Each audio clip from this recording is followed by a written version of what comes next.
एकादशी और द्वादशी, इन 3 तिथियों पर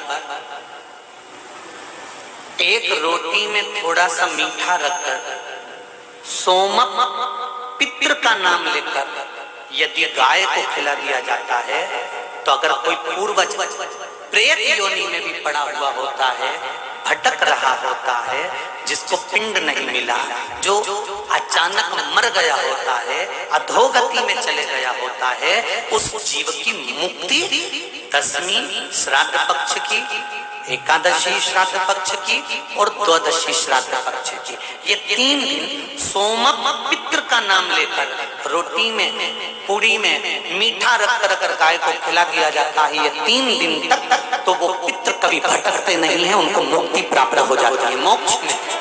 अपने एकादशी का उद्यापन में बाद में करूं नहीं करूं, श्वास का कोई भरोसा है? बोलो तो, है क्या कोई भरोसा? नहीं।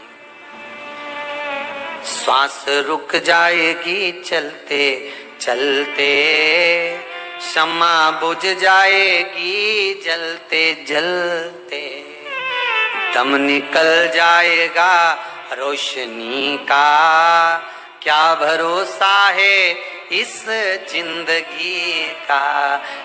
कोई भरोसा है कि आप 26 एकादशी पूरी कर पाओगे?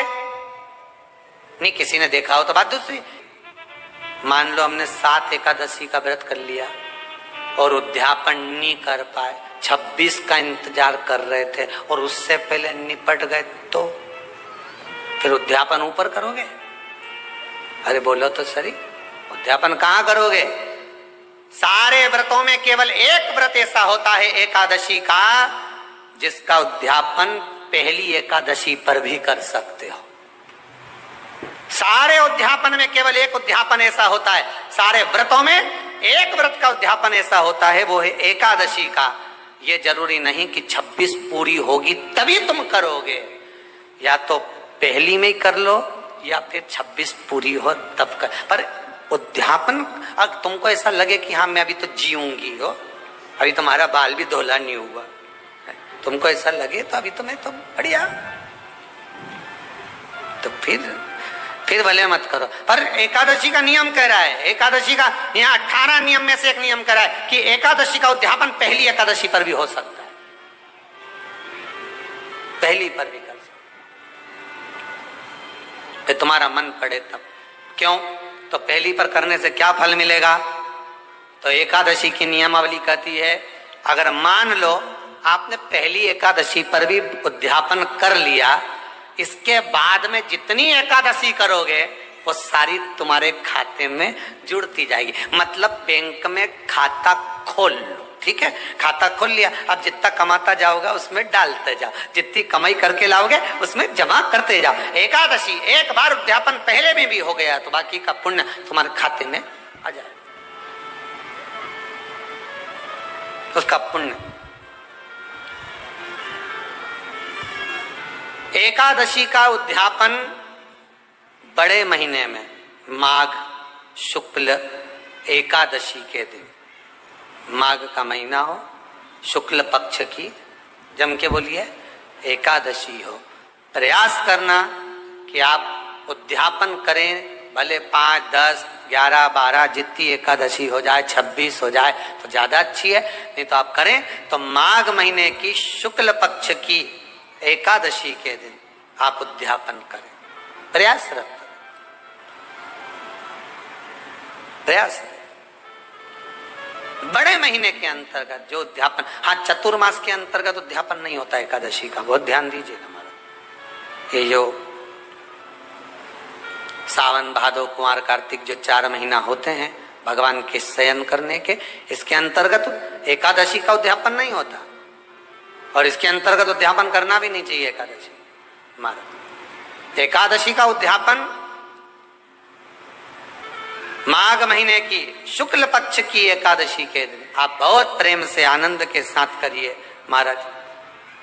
परंतु एकादशी के उद्यापन में सबसे ज्यादा अगर कुछ जरूरी होता है तो 24 तरह का नैवेद्य जरूरी होता है। कितने तरह का?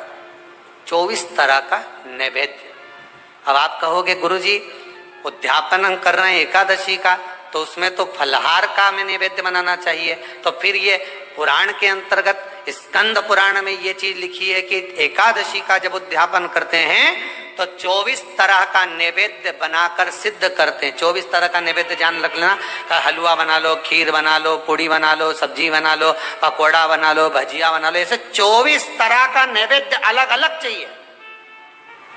तो लोग क्या करते हैं, खोपरा पाक बनवा लेते हैं 1-2 किलो और 24 जगह रख देते हैं।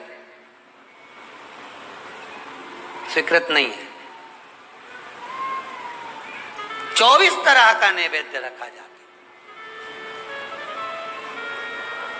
महाराज एकादशी के दिन भगवान का पूजन का पूरी तैयारी कर कर मंडल आदि बनवाकर विद्वान ब्राह्मण को बुलाकर, कर्मकांडी ब्राह्मण को बुलाकर जो भगवत सेवा में एकादशी का उद्यापन कराए, उन ब्राह्मण के चरणों को नमन कर कर, प्रणाम कर कर एकादशी का पूजन करवाइए और उस मंडल की पूजन कराकर हवन द्वादशी को कराइए। एकादशी को हवन नहीं। एकादशी के उद्यापन का जो हवन होता है वो द्वादशी को।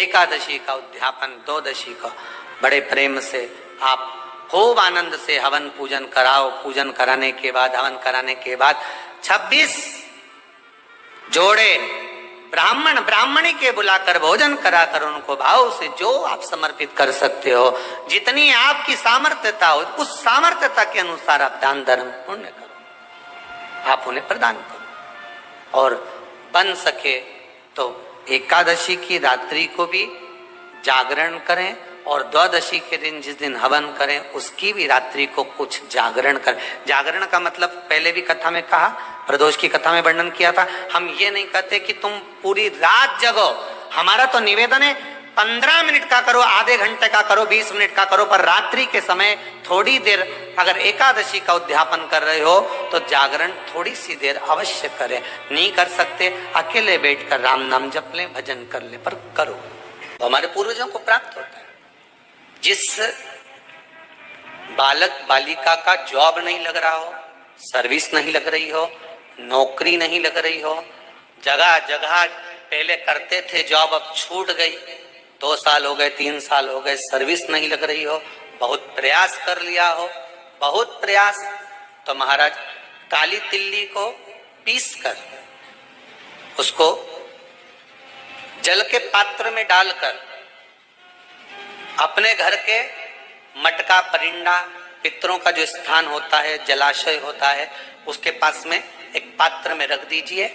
बेलपत्री या बट का पेड़ या पीपल का पेड़, इस वृक्ष के नीचे एक रात्रि तक रखे रहने के बाद में दूसरे दिन अपनी कामना करकर, जिनका जॉब नहीं लग रहा, सर्विस नहीं लग रही, नौकरी नहीं लग रही या कहीं उलझने उत्पन्न हो रही है, उस व्यक्ति को हाथ में ले जाकर उस पात्र का जल, 3 वृक्ष पितरों के तुल्य हैं। कल की कथा में कहा था, पहला बेलपत्री का, दूसरा पीपल का, तीसरा बट का, ये 3 पितरों के तुल्य हैं।